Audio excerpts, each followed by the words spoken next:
Bonsoir les enfants. C'est papa, c'est papa. Quand vous me voyez assis ici, c'est qu'on est retourné à la clinique.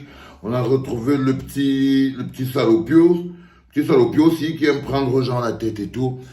Bienvenue dans notre dernier podcast de la journée les enfants. Les enfants, bienvenue à la clinique. On dit chez nous, si ta vie ne sert à rien, essaie, bats-toi même au moins pour que ta mort serve à quelque chose. C'est un bon proverbe, hein? Il vient de l'inventer.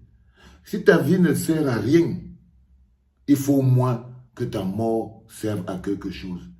Il y a des gens dont la vie et la mort ne servent à rien. Il y a des gens dont la vie même est un problème, l'existence. Battons-nous pour que ce soit l'une ou l'autre. La clinique a été surchauffée par le décès d'une TikTokeuse. Je dois avouer que je ne la connaissais pas. Et j'étais un peu surpris que tellement de gens me bousculent, mais dit comme si je devais dire quelque chose. Je ne comprenais pas, j'entendais jamais dire quelque chose. Je vais dire quoi? Quelqu'un est mort. Moi, je dis quoi? Quelqu'un est mort. Quand vous venez écrire Valsero, tu ne vois pas que il y a une TikTokeuse qui est morte. Elle s'appelle Madame Cooper. La dame, elle s'appelle Madame Cooper. Je ne sais pas quoi dire, les enfants. Pour une fois, il faut que vous compreniez que je parle que des choses que je connais. Des choses qui font partie d'une logique que je comprends.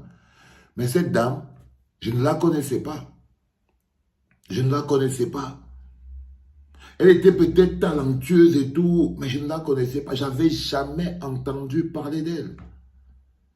Ça n'empêche que la clinique se met en berne ce soir. Ça n'empêche que même si je ne la connaissais pas, j'ai dû lire. Et j'ai vu d'autres personnes ont dit qu'elle a été empoisonnée. J'ai dit là, les Camerounais, aïe, aïe, Seigneur.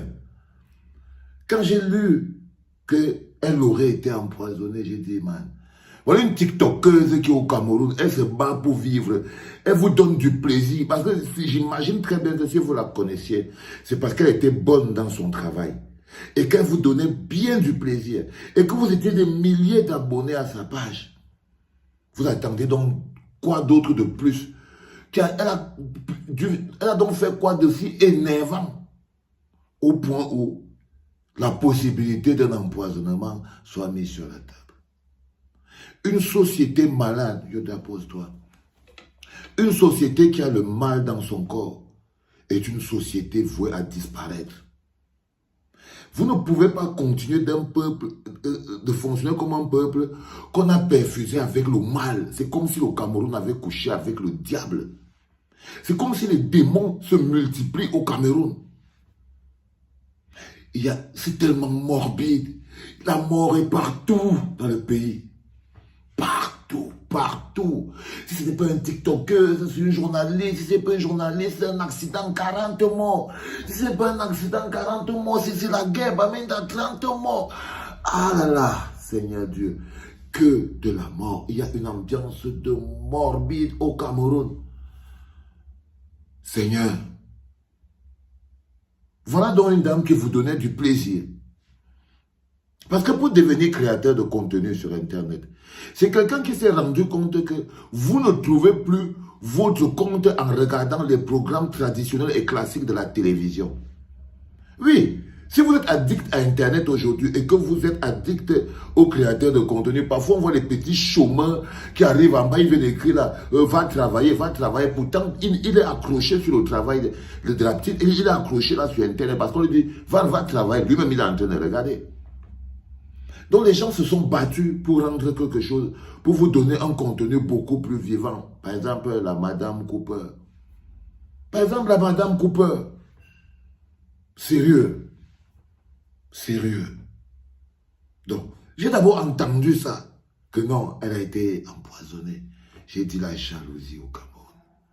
Je ne sais pas comment on peut vivre. C'est-à-dire que si Pomba réussit quelque chose, c'est pas seulement faire qu'on ne soit pas un peuple, mais c'est comme s'il a planté la graine de la haine et de la jalousie et il a normalisé le truc.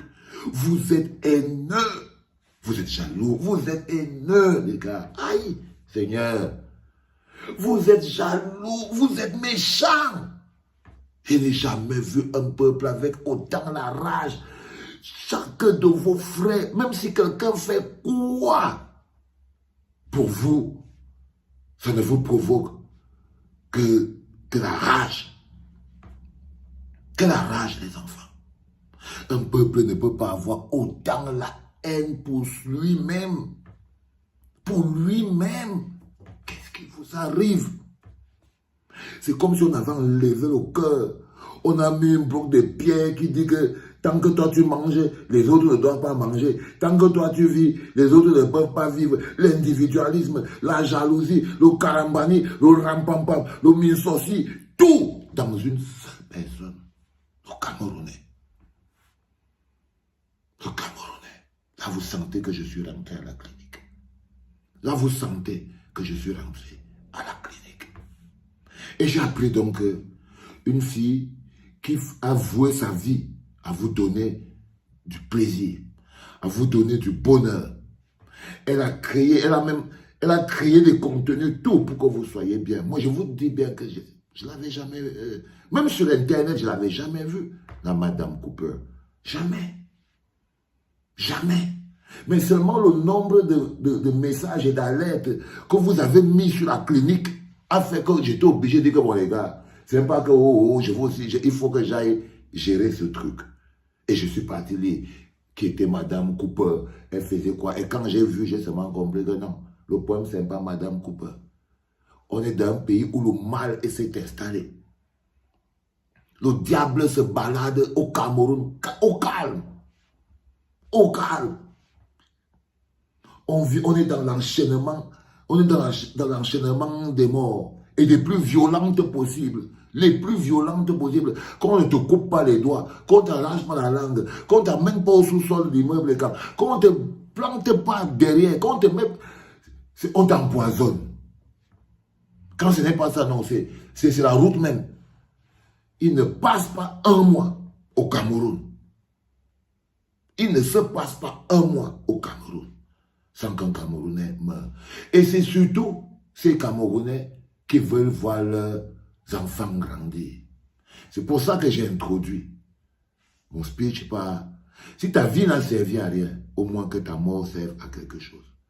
Je suis encore allé regarder. J'ai encore lu sur... Ah non, non, non, non, non. Non, non, ce n'est peut-être même pas le poison. Non, elle a peut-être le cancer du cerveau. Vous savez, il y a des maladies que, si on te dit que tu as ça ici au Cameroun, et ça, c'est que ta vie est finie. Un pays qui n'arrive même pas à soigner le palu. Trouver les comprimés au Cameroun pour soigner le palu, c'est d'abord le problème. Trouver le comprimé contre le palu au Cameroun, c'est des problèmes. Les gens mouraient le Covid là. Ça dit qu'on dit que les aspirateurs, ils volaient même l'argent des aspirateurs. Ils vont voler l'argent des masques. Ils ont volé l'argent des gants. Ngongo a l'argent des morts dans ses poches. Ça dit qu'ils ont tout volé. Si vous ne pouvez donc pas, si vous volez même l'argent du Covid, vous volez le riz d'orca. C'est le cancer du cerveau que vous allez avoir en hôpital pour traiter ça. Non, au Cameroun, quand il y a des maladies, quand on te sort ça, le score de ça, tu sais que ton score est aussi arrivé. Oui. Tu sais que ton score est aussi arrivé. Par exemple, si on t'annonce au Cameroun que tu as le cancer du cerveau, tu as le cancer du pancréas, tu as la foi qui fait ceci, tu as ceci. Quand on te dit d'abord que tu as seulement le palu, toi tu commences à demander à Dieu que Seigneur, c'est comment? Est-ce que c'est mon tour? Nous voilà, est-ce que je dois déjà venir? Je me prépare, je fais comment? Seulement le palu. Seulement le palu. Seulement le palu te fait déjà demander à Dieu que frère, est-ce que c'est mon heure? J'ai aussi lu que non. Si elle n'a pas subi un empoisonnement dû à la méchanceté ambiante, parce que la haine ambiante qu'il y a au Cameroun, la haine ambiante, l'air que les gens... Tu regardes quelqu'un, tu sens. Tu regardes quelqu'un dans les yeux, tu sens. Tu sens le mal, tu sens le mauvais, tu sens la rage. Quelqu'un parle, ça veut dire que tout ce que vous rêvez dans vos cœurs, c'est que même ton concitoyen que tu ne connais pas, il doit lui arriver quelque chose de mal. Il doit lui arriver quelque chose de mal. Parce qu'il n'y a plus l'amour dans ce pays. Et je vous ai dit, Vous ne pouvez pas être dirigé par l'homme le plus haineux de la planète, pour moi. Il n'a aucun amour pour personne à part lui-même. L'homme le plus égoïste, le plus égocentrique, le plus méchant de la planète. Et vous pensez que la méchanceté et l'égoïsme ne vont pas, le manteau de la méchanceté et de l'égoïsme ne vont pas couvrir tout le pays. Non, non, non, non. Mais là, vous êtes encore chez vous toujours. Le karma se balade dehors. Chacun tamponne pour lui à son heure. Ça peut être un empoisonnement, tu es tombé dans un trou, ou les bandits t'arrêtent dans la rue. Mais ce qui est clair, c'est que même quand tu prends le car, tu pries le je vous salue Marie parce que tu ne sais pas si tu vas arriver. Et ce n'est pas forcément la faute du chauffeur du car. Ce n'est pas forcément la faute du chauffeur du car quand on a atteint un niveau de karma où les populations sont devenues complices de la destruction, de la mort. Quand vous-même, le peuple, non, vous n'êtes pas encore les populations. Quand vous-même, les populations, oh, je veux voir mes enfants grandir, oh, moi, je ne veux pas les problèmes. Vous chantez. Quand vous vivez dans un pays où les gens acclament et demandent la justice, veulent sortir le son noir de prison, quand vous voyez un homme qui a planté son frère par derrière, il a fait de lui du sale, coupé la langue, coupé le... Mais vous voyez d'autres personnes pour l'argent, décider qu'ils vont faire une campagne pour défendre l'indéfendable.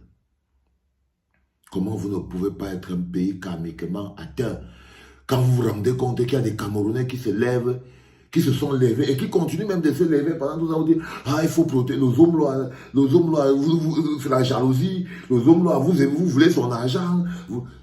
Les gars, moi je ne vous mens pas. Un endroit là où il n'y a pas l'amour est voué à disparaître. Et ce pays est violent, karmiquement, en tout. En tout. Maintenant, je vous disais au départ, je vous ai sorti la formule du départ, que si ta vie ne sert à rien, que ta mort serve au moins à quelque chose. Qu'elle serve au moins à quelque chose.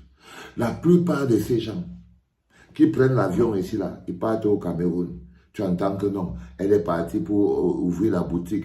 Elle est partie pour aider même. Parfois, elle vient seulement pour enterrer quelqu'un. Parfois, elle vient seulement pour le mariage qui n'est même pas son mariage. Parfois, c'est quelqu'un qui vient seulement pour venir encore vous donner un coup de main pour construire quelque chose et tout. C'est là où vous profitez. C'est là où vous profitez pour réveiller le bonhomme et pour faire quoi, votre frère.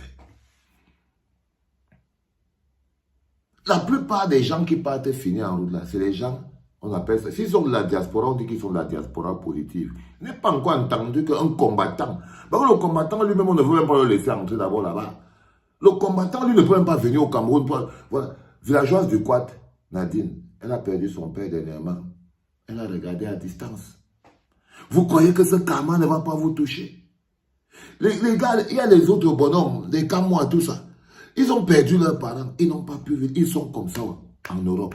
Chaque jour que vous forcez un enfant camerounais à ne pas assister aux obsèques de ses parents, chaque fois que vous forcez un Camerounais à rester à l'étranger, sachez-le, d'une manière ou d'une autre, vous le payerez. Chaque fois que vous punissez un enfant camerounais pour la simple raison qu'il a dit que non, le pays n'est pas bien géré. Et il ne peut plus venir au Cameroun, ne même pas enterrer sa famille. Même pour enterrer sa famille, il ne peut plus. Vous l'enterrez à sa place, seul. Et vous pensez que vous n'allez pas payer le prix de ce karma. Non, les gars. Donc, je tenais à vous dire que la Madame Cooper, je ne la connaissais pas. Mais c'est une occasion pour moi de dire aux gens, même quand tu ne fais rien, tu meurs. Au moins que nos vies servent à quelque chose. Autant mieux au moins mourir en faisant quelque chose qui est important pour le pays. Qui est important pour le pays. Parce que vous découvrez aujourd'hui que même ceux qui veulent voir leurs enfants grandir ne sont pas sûrs qu'ils vont finir par voir leurs enfants grandir. Ils ne sont pas sûrs qu'ils vont finir par voir leurs enfants grandir. Ils ne sont pas sûrs, les enfants. La vie n'est rien. Mettons-la au service des grandes choses.